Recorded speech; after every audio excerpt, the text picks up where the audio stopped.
फूल की चाह कविता की शेष भाग की व्याख्या हम आरंभ करते हैं। मेरे हाथों से प्रसाद भी बिखर गया हा सबका सब, हाय अभागी बेटी तुझ तक कैसे पहुंच सके यह अब। तो जब मंदिर के पखंडी भक्त सुखिया के पिता को मारने लग जाते हैं तो उसके हाथों से वह प्रसाद बिखर जाता है। तो सुखिया का पिता कहता है कि मेरे हाथों से वह प्रसाद बिखर चुका है, गिर चुका है, जो उसने अपनी बेटी के लिए रखा था। वह दुखी हो जाता है क्योंकि अब उसकी अभागी यानी बदकिस्मत बेटी तक ये प्रसाद नहीं पहुंच पाएगा। न्यायालय ले गए मुझे वे 7 दिवस का दंड विधान, मुझको हुआ था मुझसे देवी का महान अपमान। तो इस तरह लोग उसे अर्थात सुखिया के पिता को न्यायालय ले गए और वहाँ पर उसे 7 दिन की जेल की सज़ा सुनाई गई और उसे ऐसा लगा कि शायद उससे सचमुच ही देवी का बहुत बड़ा अपमान हो गया है। मैंने स्वीकृत किया दंड, वह शीश झुकाकर चुप ही रह, उस असीम अभियोग दोष का क्या उत्तर देता क्या कह। सुखिया के पिता ने चुपचाप सिर झुकाकर उस दंड को स्वीकार कर लिया। उसके पास अपनी सफाई में कहने के लिए कुछ भी नहीं था। वह उस दोष का, उस कलंक का, उस समय का किसी को क्या उत्तर दे सकता था।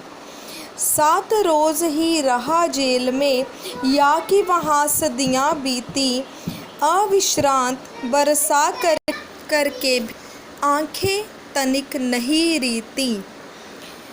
जेल के वे 7 दिन ऐसे बीत रहे थे जैसे कि सदियाँ बीत रही हों। उसकी आंखें लगातार अविश्रांत अर्थात लगातार बरसने के बाद भी सूखी थी।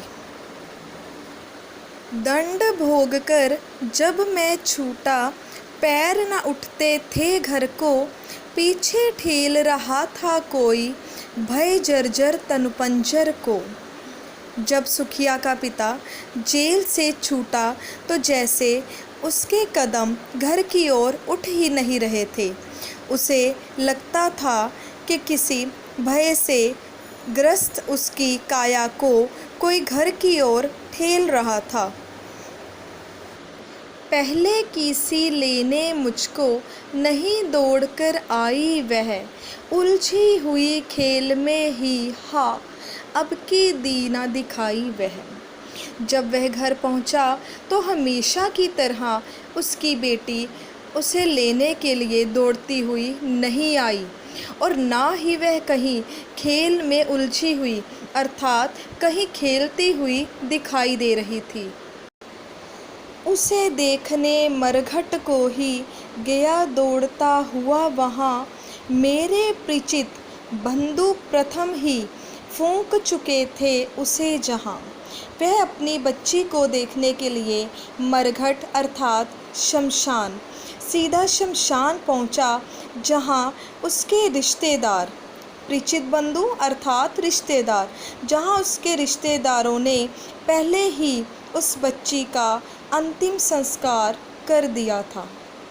बुझी पड़ी थी चिता वहाँ पर, छाती धधक उठी मेरी, हाय फूल सी कोमल बच्ची हुई राख की थी ढेरी। बुझी हुई चिता देखकर उस पिता का कलेजा जल उठा। उसकी सुंदर बच्ची अब राख के ढेर में बदल चुकी थी। अंतिम बार गोद में बेटी तुझको ले ना सका मैं हा, एक फूल माँ का प्रसाद भी तुझको दे ना सका मैं हा। अब वह पिता विलाप करने लगा। उसे अफसोस हो रहा था कि अपनी बेटी को वह अंतिम बार अपनी गोद में भी ना ले सका। उसे इस बात का भी अफसोस हो रहा था कि वह अपनी बेटी की अंतिम इच्छा देवी के प्रसाद का भी उसे सुख ना दे सका। तो इस प्रकार इस कविता में हम देखते हैं कि किस प्रकार सुखिया के पिता को सामाजिक अन्याय का शिकार होना पड़ा।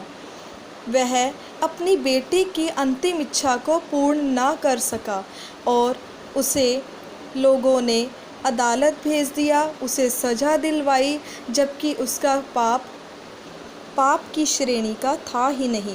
उसने तो केवल अपनी बेटी की इच्छा पूरी करने के लिए मंदिर में प्रवेश किया था और देवी माँ का प्रसाद मांगा था, किंतु ढोंगी लोगों ने उसकी इस इच्छा को, उसकी बेटी की इच्छा को ना माना, उसे छूत समझा और उसे न्यायालय की ओर धकेल दिया, जिसका परिणाम ये निकला कि उसकी बेटी अपनी इसी इच्छा के साथ मृत्यु को प्राप्त हुई।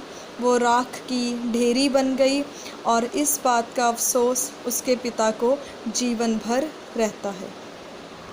ये कविता हमें संदेश भी देती है कि हमें छुआछूत के आधार पर लोगों में, आपसी विचारों में मतभेद नहीं करना चाहिए। किसी के साथ अन्याय करने का आधार छुआछूत को नहीं मानना चाहिए। यह एक सामाजिक बुराई है और हम सब को मिलकर इस सामाजिक बुराई को दूर करना होगा। धन्यवाद।